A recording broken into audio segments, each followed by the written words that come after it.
اس وقت ساری قوم کو اب ایک خوف آ رہا ہے کہ پاکستان کدھر جا رہا ہے۔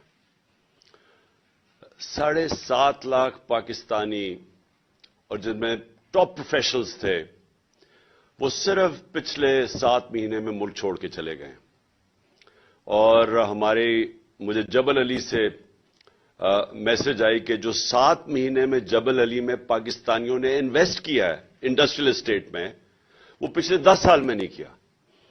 تو ایک امید جا رہی ہے پاکستان سے، کیونکہ جو یہ 7-8 مہینے میں ہوا ہے پاکستان میں، اس کی میری تو جتنی زندگی ہے میں نے تو اس کی کوئی مثال نہیں دیکھی۔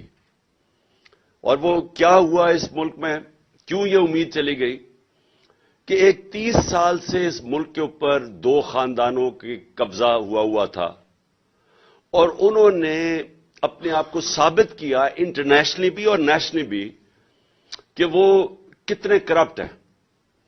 انہوں نے جو آپس میں ایک دوسرے کے اگینسٹ ساری پبلک کو تیار کیا، 20 سال 25 سال کہتے رہے کہ وہ کہتا وہ چور ہے، وہ چور ہے، کیسز ایک دوسرے کے اوپر بنائے، اور اس کے بعد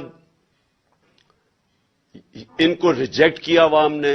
مجھے تو ان کے اگینسٹ ووٹ پڑی، ان دونوں پارٹیز کے اگینسٹ۔ تو ان کو جب پھر مسلط کیا گیا، میرے خیال میں یہ پاکستان کی سب سے بڑی ٹریجڈی ہے۔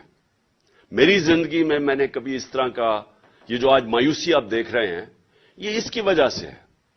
اور یہ کیونکہ ایک اکانومی کا سیمینار ہے، میں پہلے یہ کہنا چاہتا ہوں کہ اکانومی جو ہے وہ پالیٹکس سے کنیکٹڈ ہے۔ کوئی دنیا کے اندر اکانومی آئسولیشن میں نہیں چلتی۔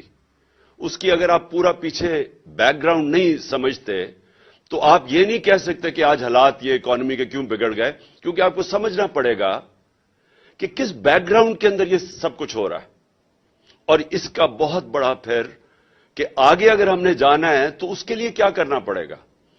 جب تک اس کا صحیح انالیسز نہیں ہوتا، آپ اس کا صحیح معنی کے اندر سولوشن نہیں نکال سکتے کہ آگے ملک نے اب اس دلدل میں سے کیسے نکلنا ہے۔ تو سب سے پہلے تو یہ جو مایوسی آج پاکستان میں، اس مایوسی کی وجہ یہ کہ وہ لوگ جو اپنے آپ کو ڈسکریڈٹ کر بیٹھے تھے، انٹرنیشنلی ان کی کرپشن کے چرچے تھے، ان پارٹیز ایک چیز دنیا ریکگنائز ان کی نہیں کیے، ان کے دور میں ایک چیز ان کی ریکگنائز نہیں ہوئی۔ ان کے 20 25 30 سالوں میں صرف ایک ہی چیز ہوتی تھی کہ ان کی کرپشن کے باہر اخباروں کے اندر، ان کے میڈیا پہ ڈاکیومنٹریز بنی، princess and the play boy, اور پتہ نہیں الفرڈ ٹو پاکستان، وہ جو کرپشن کی ملین حدیبہ پیپر مل کی تھی۔ یہ سارے کیوں آج اوورسیز پاکستانی سارے ہمارے ساتھ کھڑے ہیں؟ کیونکہ اوورسیز پاکستانیز وہاں باہر بیٹھ کے ان کو ایک بہتر پکچر نظر آ رہی ہے کہ انہوں نے کتنا پاکستان کا نام بدنام کیا باہر۔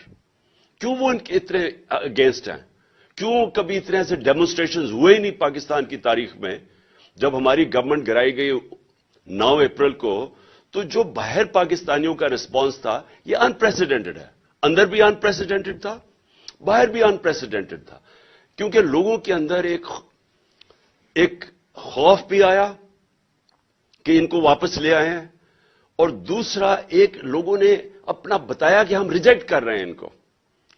تو ہماری جو پاپولیرٹی تھی کبھی اس پیک پہ نہیں پہنچی، صرف اس لیے پہنچی کہ جب ان 3 سٹوجز کی شکلیں دیکھی لوگوں نے، تو جو ہمارے خلاف بھی تھے وہ ساتھ آ گئے۔